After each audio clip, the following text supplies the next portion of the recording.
Breaking చూస్తున్నాం. పశ్చిమ గోదావరి జిల్లా Narsapuram MPDO Venkataramanarao missing case విషాదాంతమైంది. ఏలూరు కాలువలో ఆయన మృతదేహాన్ని ఎన్డీఆర్ఎఫ్ సిబ్బంది గుర్తించారు. ఈ నెల 15న అదృశ్యమైన ఆయన కోసం ఎన్డీఆర్ఎఫ్ సిబ్బంది పోలీసులు గాలింపు చర్యలు చేపట్టారు.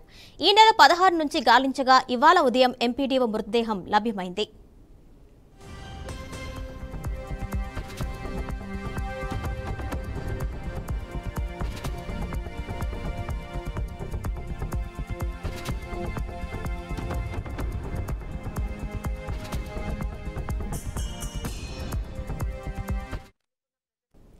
విజయవాడ సమీపంలోని కానూరు మహదేవపురానికి చెందిన వెంకటరమణారావు నర్సాపురంలో ఎంపీడీఓగా పనిచేస్తున్నారు. ఈ నెల 10 నుంచి 20వ తేదీ వరకు సెలవులు పెట్టి కానూరు వెళ్లారు. మచిలీపట్నంలో పని ఉందని చెప్పి ఈ నెల 15న ఇంటి నుంచి బయటకు వెళ్లారు. అప్పటి నుంచి రమణారావు మళ్లీ ఇంటికి తిరిగి వెళ్లలేదు. రమణారావు పుట్టినరోజు సందర్భంగా ఈ నెల 16న ఆయన కుటుంబ సభ్యులకు వాట్సాప్ ద్వారా మెసేజ్ పంపారు. తన పుట్టినరోజు చనిపోయే రోజు అని అందరూ జాగ్రత్తగా ఉండాలని మెసేజ్ చేశారు. వెంటనే అతని కుటుంబ సభ్యులు పెనమలూరు పోలీసులకు ఫిర్యాదు చేశారు.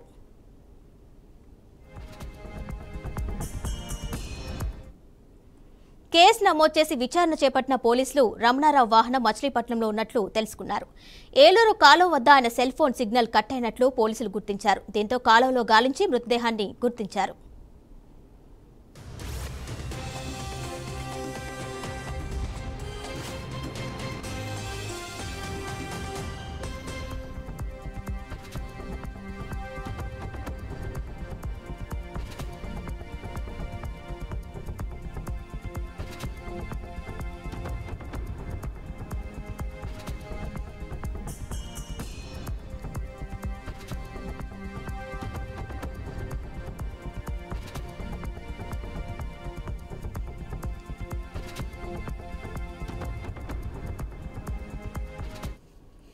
దీనిపై మరింత సమాచారం మా అమరావతి బ్యూరో చీఫ్ ఏడుకొండలు అందిస్తారు. ఏడుకొండలో చెప్పండి, మొత్తంగా చూస్తే నర్సాపురం ఎంపీడీఓ రమణారావు కేసు అయితే ఈరోజు ఆయన మృతదేహాన్ని గుర్తించినట్టుగా తెలిసిన సంబంధించిన ఇన్ఫర్మేషన్ ఇవ్వండి.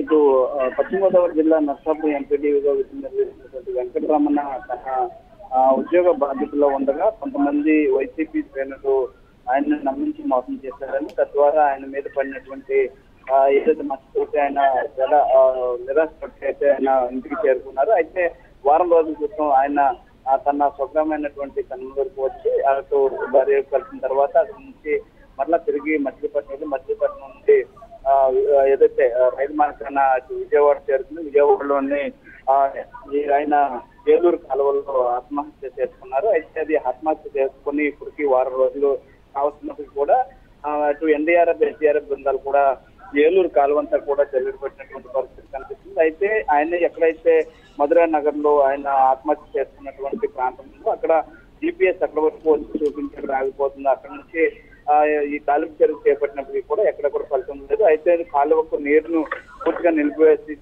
మరలా ఈ యొక్క గాలింపు చర్య చేపట్టడంతో ఈ రోజు ఉదయం ఆయన మృతదేహం ఎక్కడైతే ఆయన ఆత్మహత్యకు పాల్పడ్డాడు అక్కడ నుంచి 500 మీటర్ల దూరంలో తూడులో ఇరుక్కుపోయినట్టుగా కూడా ఈ ఎస్డీఆర్ఎఫ్ బృందాలు అయితే గుర్తించాయి. దీంతో పోలీసులు సమాచారం ఇవ్వడంతో పోలీసులు ఘటనా స్థలానికి చేరుకుని ఆయన మృతదేహాన్ని ఏదైతే ఎంపీడీఓ వెంకటరమణారావు మృతదేహం అని కన్ఫర్మ్ చేసిన తర్వాత ఇప్పుడు దాని మృతదేహాన్ని విజయవాడ ప్రభుత్వ ఆసుపత్రికి తరలించారు. అయితే పోస్ట్ మార్టం నిమిత్తం తరలించినటువంటి నేపథ్యంలో ప్రస్తుతం రమణారావు కుటుంబ సభ్యులు మాత్రం ఏదైతే వైసీపీ శ్రేణిలో వచ్చే వల్లనే తమ భర్త ఆత్మహత్య చేసుకున్నాడని రమణారావు గారి, అలాగే ఆ తండ్రి గురించి అటు కొడుకు కూడా అదే రకంగా ఆరోపిస్తున్న నేపథ్యంలో ప్రస్తుతం ఈ మృతి పైన కూడా అటు ఏపీ సీఎం చంద్రబాబు నాయుడు అలాగే డిప్యూటీ సీఎం పవన్ కళ్యాణ్ కూడా ఇప్పటికే దాని మీద పూర్తి స్థాయిలో ఎంక్వైరీ చేయాలి, అతను ఆత్మహత్యకు పాల్పడడానికి కారణాలు కూడా పూర్తిగా అన్వేషించాలంటూ కూడా ఆదేశించిన నేపథ్యంలో ప్రస్తుతం ఈ కేసును అయితే ప్రతిష్టాపనగా తీసుకున్నారు. అయితే ప్రస్తుతం మృతదేహం లభ్యం కావడంతో